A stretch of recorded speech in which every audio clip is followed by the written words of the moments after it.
مطلب پتہ نہیں کون سی عقل ہے، کون سا دماغ ہے. مطلب پھر یہ کہتے ہیں کہ ہم پہ تنقید ہوتی ہے، بلا وجہ تنقید ہوتی ہے، مریم کو خاتون ہونے کی بنیاد پہ نشانہ بنایا جاتا ہے.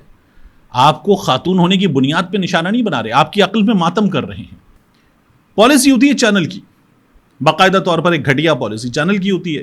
یعنی اس ملک کا سب سے بڑا، سب سے مقبول لیڈر جیل میں ہے، اور اس وقت تو کسی کیس میں بھی جیل میں نہیں ہے.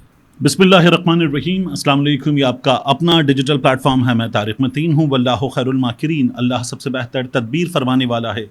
وہی بچائے گا میرے دیس کو بلاؤں سے، جو بارش میں شجر سے گھونسلہ گرنے نہیں دیتا، کیونکہ اس کی تدبیر تمام تدابیر کی امام ہے. یوم آزادی ایک بار پھر آپ کو بہت بہت مبارکباد. لیکن یوم آزادی پر جس طرح کے مناظر ہم نے دیکھے ہیں ملک کے بڑے شہروں میں، تو پاکستان تحریک انصاف کے میچ کی میں نے بات کی تھی، وہ میچ چل رہا ہے. اس میچ کی ڈیٹیلز میں آگے جا کے آپ کے سامنے رکھوں گا. لیکن بریکنگ نیوز یہ ہے کہ ایک اور اہم گرفتاری کی اطلاعات آ رہی ہیں. یہ گرفتاری ہوئی ہے سینٹرل جیل اڈیالہ راولپنڈی، جہاں عمران خان صاحب قید ہیں. اور بتایا جا رہا ہے کہ حساس اداروں نے جیل کے ڈیپٹی سپرنٹینڈنٹ کو حراست میں لے لیا ہے. جیل ڈیپٹی سپرنٹینڈنٹ محمد اکرم، ان کے حوالے سے الزام یہ ہے کہ انہوں نے عمران خان صاحب کی سہولت کاری کی اور اختیارات سے انہوں نے تجاوز کیا. ان کو تحویل میں لے لیا گیا ہے. اور اب یہ خبر جو ہے وہ پبلک نیوز نے بھی دی ہے. ہمارے دوست ہیں حسنین احمد چودھری، اے آر وائی کے لیے کوریج کرتے ہیں، انہوں نے بھی یہ خبر دی ہے کہ محمد اکرم کو تحویل میں لے لیا گیا ہے. انکوائری کے بعد محکمانہ کارروائی ہوگی. تو محکمانہ کارروائی ہوگی، محکمہ ان کا پولیس، اور جو خبریں آنی اس کے مطابق حساس اداروں نے حراست میں لے لیا ہے. الزام یہ کہ عمران خان صاحب کی انہوں نے سہولت کاری کی. اب عمران خان صاحب پر حکومت یہ الزام لگاتی ہے، اور بہت سے لوگ یہ الزام لگاتے ہیں کہ عمران خان صاحب کو اڈیالہ جیل میں انٹرنیٹ کی سہولت میسر ہے. وہ یہ بھی الزام لگاتے ہیں کہ عمران خان صاحب کے پاس اڈیالہ جیل میں آئی پیڈ بھی ہے. عمران خان صاحب اڈیالہ جیل میں بیٹھ کر آرٹیکل لکھ لیتے ہیں، اور یہ جو کوئی کہتا ہے کہ عمران خان صاحب کی طرف سے نوٹس بتا دیے جاتے ہیں، کچھ چیزیں لکھ لی جاتی ہیں، باہر آ کر اس کو اے آئی پہ کنورٹ کیا جاتا ہے اور پھر چھپتا ہے، تو یہ درست نہیں ہے. عمران خان صاحب، ہمارے بعض صحافیوں نے کہا کہ عمران خان صاحب کے پاس اڈیالہ جیل میں آئی پیڈ وغیرہ ہے. تو کمال کے لوگ ہیں ایسے جو یہ باتیں کر رہے تھے، کیونکہ وہاں تو کیمرے لگے ہوئے ہیں اور انہی کیمروں کی ہم فوٹیجز بھی دیکھ چکے ہیں، انہی کیمروں کے سٹلز بھی ہم دیکھ چکے ہیں. تو جب عمران خان صاحب کی اب سپریم کورٹ میں تمام تصویریں وغیرہ شیئر کرتے ہیں تو وہاں کی سرویلنس کا اندازہ ہمیں ہوتا ہے. اب وہاں یہ جو محمد اکرم صاحب پہ الزام ہے کہ انہوں نے عمران خان صاحب کی سہولت کاری کی، تو ان کو تو حراست میں لے لیا ہے حساس اداروں نے. تو ان پہ کارروائی کہاں ہوگی، کہاں چلے گی، تفتیش کہاں ہوگی، یہ سامنے آنا چاہیے. کیونکہ ہمارے سامنے سے غائب ہیں کمشنر راولپنڈی لیاقت چٹھا. کہاں ہیں نہیں پتہ. بہت سنگین الزامات تھے، ہمیں نہیں پتہ. اسی طرح سے بہت سے لوگ جو گزشتہ گزرسے میں گرفتار ہوئے، غائب ہوئے، کہاں چلے گئے، واپس آ کے انہوں نے کیا بتایا ہمیں نہیں پتہ. پھر اس کے بعد انہوں نے جماعت چھوڑی. ان میں سے بعض لوگوں نے بتا دیا کہ ہم پہ تشدد وغیرہ ہوا تھا اور تمام چیزیں بتا دی تھیں. ملک کا نامور صحافی اور کچھ دیگر صحافی یہ بھی کچھ وقت کے لیے غائب ہوئے تھے. کہاں گئے؟ اس سوال کا جواب ظاہر ہے کہ وہ خود بھی کہتے ہیں کہ سپریم کورٹ بلائے ہم دے دیں گے. اس سوال کا جواب اب تو علی امین گنڈا پور بھی کہہ رہے ہیں کہ چیف جسٹس بلائے میں جواب دوں گا. تو اب یہ جو گرفتاری ہوئی ہے، یہ گرفتاری کسی قانون کی اگر الزام ہے تو کسی قانون کی خلاف ورزی کا الزام ہے. قانون کی اس خلاف ورزی کے الزام پہ گرفتار کریں، عدالت میں لائیں، فیئر ٹرائل دیں، اور کچھ ثابت ہوتا ہے تو سزا دیں. اب یہ جو جس طرح سے چیزیں ہو رہی ہیں اس پر پھر سوالات اٹھتے ہیں ہمارے ہاں. اور یہ سوالات جو ہیں، یہ سوالات جب اٹھتے ہیں تو پھر اس کے بعد یہ کہا جاتا ہے کہ نہیں، یہ عدم استحکام پیدا کرنے کی کوشش ہے. یہ چیزیں ہیں ہمارے ہاں. ایک بار پھر ایک بڑی گرفتاری ہوئی ہے، اور اس بڑی گرفتاری کے بعد بھی عمران خان صاحب کا ریئیکشن، ان کی جماعت کا ریئیکشن آنا بھی باقی ہے. لیکن دعویٰ یہ کیا جا رہا ہے کہ یہ عمران خان صاحب کی سہولت کاری کر رہے تھے. اب اس کے بعد اس ویڈیو کے موضوعات کی بات. مریم نواز شریف صاحبہ کی صبح آپ نے ویڈیو دیکھی تھی جس میں وہ تاثرات لکھ رہی تھیں. آپ میں سے بعض لوگوں نے ڈس ایگری کیا کہ مجھے ان کی رائٹنگ اگر بہتر لگی ہے، ہینڈ رائٹنگ، تو آپ لوگوں کو بالکل بھی اچھی نہیں لگی. یہ ٹھیک ہے، اپنی رائے ہے. لیکن میں تو اس بات پہ بھی حیران تھا کہ مریم نواز شریف صاحبہ نے بسم اللہ الرحمن الرحیم عربی میں بالکل درست لکھا ہے. اب اتنا حیران ہونے کا تو مجھے حق ہے. ایک کام اور ہوا، مریم نواز شریف صاحبہ کی جو ویڈیو وائرل ہوئی آج اور کچھ تصاویر وائرل ہوئیں، اس میں مریم نواز شریف صاحبہ کا ملبوس ایسا لباس کہ جو سفید تھا، سبز ہلالی اس میں رنگ تھے، دوپٹے میں ان کے سبز ہلالی رنگ تھے، یہ سب وائرل ہو رہا تھا. اور مریم نواز شریف صاحبہ کا دوپٹہ ہینڈ پرنٹڈ ہے وغیرہ وغیرہ، یہ چیزیں چل رہی تھیں. اس میں ان کے لباس کی لوگوں نے سوشل میڈیا پر انویسٹیگیشن بھی شروع کر دی اور یہ بتایا گیا کہ مریم نواز شریف صاحبہ نے جو لباس پہنا ہوا ہے اس لباس کی قیمت کیا ہے، اور اس لباس کے علاوہ مریم نواز شریف صاحبہ کے جوتوں کی قیمت کیا ہے. جوتوں کی قیمت بتائی جا رہی ہے تقریباً 3,03,000 روپے. اور پاکستان میں اگر آن لائن یہ منگوا لیا جائے تو یہ کہیں زیادہ پڑ جاتی ہے. جو لباس ہے اس کی قیمت بھی 35,000 روپے کے آس پاس کہیں بتائی جا رہی ہے. یہ مریم نواز شریف صاحبہ کا لباس وائرل ہو رہا تھا، چیزیں اس میں چل رہی تھیں. اب ایک کمال دیکھیے آپ، یہ آج کے دن کی مناسبت سے پہنا ہے مریم نواز شریف صاحبہ نے. اب اگر یہ آج کے دن کی مناسبت سے پہنا ہے تو پھر یہ آج کے دن کا قومی پرچم سے مماثلت رکھتا ہوا ملبوس ہے. تو مریم نواز شریف صاحبہ کے پیروں میں جو جوتے ہیں وہ ہرے رنگ کے جوتے ہیں. مطلب پتہ نہیں کون سی عقل ہے، کون سا دماغ ہے کہ سبز ہلالی پرچم سے مشابہ چیز آپ نے پیروں میں پہن لی ہے.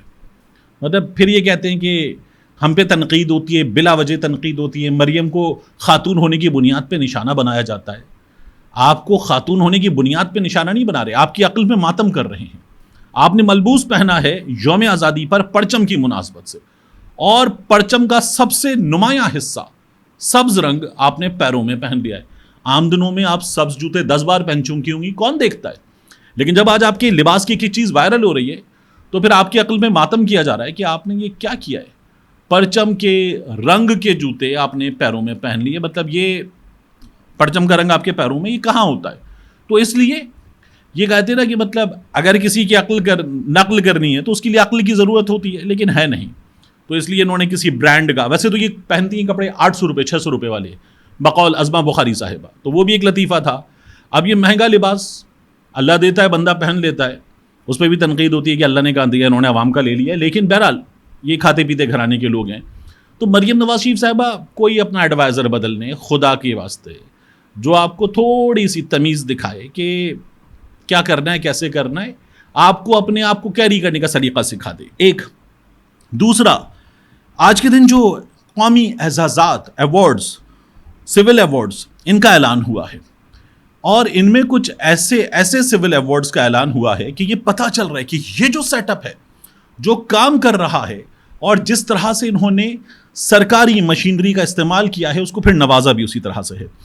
زرداری صاحب نے، صدر مملکت نے 78ویں یوم آزادی کے موقع پر پاکستان کے لیے خدمات کے اعتراف میں 104 پاکستانی اور غیر ملکی شخصیات کے لیے سول ایوارڈز کی منظوری دی ہے. ان تمام افراد کو سول ایوارڈز 23 مارچ 2025 کی تقریب میں دیے جائیں گے. سائنس، انجینئرنگ، تعلیم، طب، فنون، ادب، کھیل، سماجی خدمات، انسان دوستی، کاروبار، ٹیکس دہندگان، برآمد کنندگان، عوامی خدمات، بہادری اور خدمات کے شعبوں میں یہ ایوارڈز دیے جاتے ہیں. اب یہ تمام جو ایوارڈز ہیں، ان میں کیا کیا نام شامل ہیں، آپ اس کمال کو دیکھیے. ڈپٹی کمشنر اسلام آباد عرفان نواز میمن، ان کو گنا قدر خدمات پر سول ایوارڈ ستارہ امتیاز سے نوازا جا رہا ہے. حکومت نے یہ اعلان کیا ہے. کون ہے عرفان نواز میمن؟ یہ اختیارات سے تجاوز پر، اسلام آباد میں اختیارات سے تجاوز پر مس کنڈکٹ کے مرتکب قرار پائے. عدالت نے باہر جانے سے روک دیا تھا، اس کے بعد ان کو سزا عدالت نے سنا دی تھی. مشروط سزا تھی، عدالت سے ہی ان کی سزا ختم ہوئی تھی. اب ان کو ایوارڈ دیا جا رہا ہے. انہوں نے پاکستان تحریک انصاف کے لوگوں کے دھڑا دھڑ نظر بندی کے احکامات وغیرہ جاری کیے تھے، اور جو کمالات ہمارے ہاں پچھلے 16 ماہ میں نگراں حکومت میں ہوئے پاکستان تحریک انصاف کے ساتھ، ان کمالات میں ان کا بھی حصہ تھا. ان کو ظاہر ہے کہ ایوارڈ ملنا تھا. پھر ایک ایوارڈ مل رہا ہے عمر فاروق ظہور کو. عمر فاروق ظہور وہ جس نے دعویٰ کیا تھا کہ فرح گوگی نے، فرح گجر نے، فرحت شہزادی نے، میں نے کہا تینوں نام لے دیتے ہیں، انہوں نے گھڑی آ کر جو عمران خان والی گھڑی تھی گراف والی، وہ مجھے بیچی. عمر فاروق ظہور نے دعویٰ کیا اور کہا دبئی میں میرے آفس میں آ کر بیچی. اب اس عمر فاروق ظہور کو بھی ایوارڈ مل رہا ہے. یہ ہلال امتیاز زرداری صاحب نے منظوری دی ہے. اس آدمی پر کووڈ کے حوالے سے ایک کرپشن کا الزام ہے. ارشد شریف شہید وہ سٹوری سامنے لائے تھے. اس آدمی پر جو ہماری ماڈل ہیں صوفیہ صاحبہ، انہوں نے ایک کیس کر رکھا ہے. اس آدمی پر اس کے علاوہ بھی کیسز ہیں، اور سب سے بڑی بات یہ کہہ رہا تھا کہ فرحت شہزادی میرے دفتر آئیں. فرحت شہزادی اس عرصے میں جس کی بات کر رہا ہے دبئی گئی ہی نہیں تھی. تو یہ جو دعویٰ تھا یہ جھوٹا تھا، ورنہ اس کا دفتر تھا، کوئی پان کا کھوکھا تھوڑی تھا. اس کے دفتر میں جو ایک ارب پتی آدمی ہے اور دنیا بھر کی مہنگی ترین گھڑیوں کی اس کے پاس کلیکشن ہے، یہ کہتا ہے یہ کلیکٹیبل آئٹم تھا میں نے لیا. تو اس آدمی کے دفتر میں CCTV کیمرہ بھی نہیں ہے. یہ کہہ رہا ہے جی میرے دفتر میں آ کے دیکھے چلی گئیں. بعد میں ثابت ہوا کہ انہوں نے دبئی کا سفر ہی نہیں کیا تھا ان کے ٹریول ریکارڈ سے. تو اس شخص کو بھی یہ ایوارڈ مل رہا ہے. اس کے علاوہ کمال کیا ہوا ہے، جعلی bank account scandal Asif Ali Zardari صاحب کا، اومنی گروپ کا.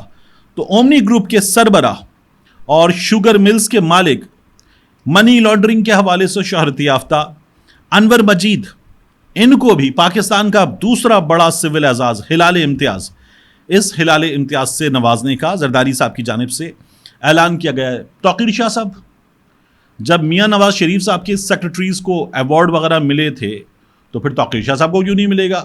توقیر شاہ صاحب کو بھی ایوارڈ ملا. 104 نام ہیں. ابھی حقداروں کے حقیقی حقداروں کے نام سامنے آئیں گے، اور مزید بھی ایسے ایسے کمالات سامنے آئیں گے کہ میں اور آپ اش کر اٹھیں گے.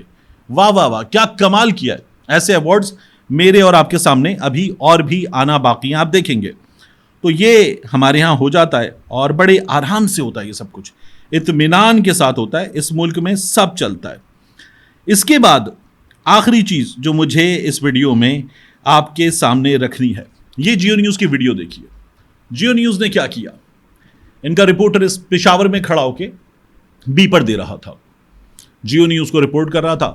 تو اچانک رپورٹر کھڑا ہوا بیپر دے رہا ہے، شاید کیمرہ مین یا پروڈکشن ٹیم کا بندہ آیا اور اس نے آ کے رپورٹر کے کان میں بات کی. رپورٹر نے پیچھے دیکھا تو ایک بچہ عمران خان کا ماسک لگائے کھڑا تھا.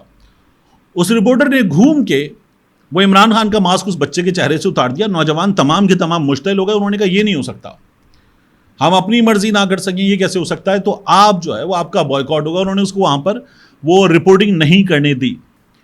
پالیسی ہوتی ہے چینل کی، باقاعدہ طور پر ایک گھٹیا پالیسی چینل کی ہوتی ہے. یعنی اس ملک کا سب سے بڑا سب سے مقبول لیڈر جیل میں ہے، اور اس وقت تو کسی کیس میں بھی جیل میں نہیں ہے، اس وقت تو انڈر انویسٹیگیشن جیل میں ہے. اس کا نام ایک تو چلانے سے قاصر ہے، اور پھر اس کے بعد پبلک کو منع کر رہے ہیں ان کے منہ سے ماسک اتارنے. جو چینل کی گھٹیا پالیسی ہوتی ہے اور بیچارے ورکرز جو ہے ان کے ساتھ بری ہوتی ہے. تو اس بچے کے ساتھ بری ہوئی اور پھر اسے یہاں سے ہٹنا پڑا. یہ کمال ہوا تھا جیو نیوز کی اسکرین پر. اس کے علاوہ لاہور میں، پنڈی میں، کراچی میں، سندھ کے دیگر شہروں میں، بلوچستان میں بہت بڑی تعداد میں پاکستان تحریک انصاف کے ورکرز نے بھرپور مظاہرہ کیا. خیبر پختونخوا کے مختلف شہروں میں، اور یہ جو یوم آزادی پر مظاہرہ ہے، 13 اگست کی رات کا مظاہرہ ہے، یہ مظاہرے کر کے ان لوگوں نے پیغام دیا ہے کہ یہ اپنی جگہ اپنے فیصلے پر ڈٹ کے کھڑے ہوئے ہیں. تو یہ جو سسٹم ہے، یہ سسٹم عوام سے لڑنے کی کوشش کر رہا ہے. اب دیکھیے کہ کامیابی کس کی ہوتی ہے. میری رائے میں عوام سے لڑ کر نہیں جیتا جا سکتا. ملتے ہیں انشاءاللہ آپ سے اگلی ویڈیو میں.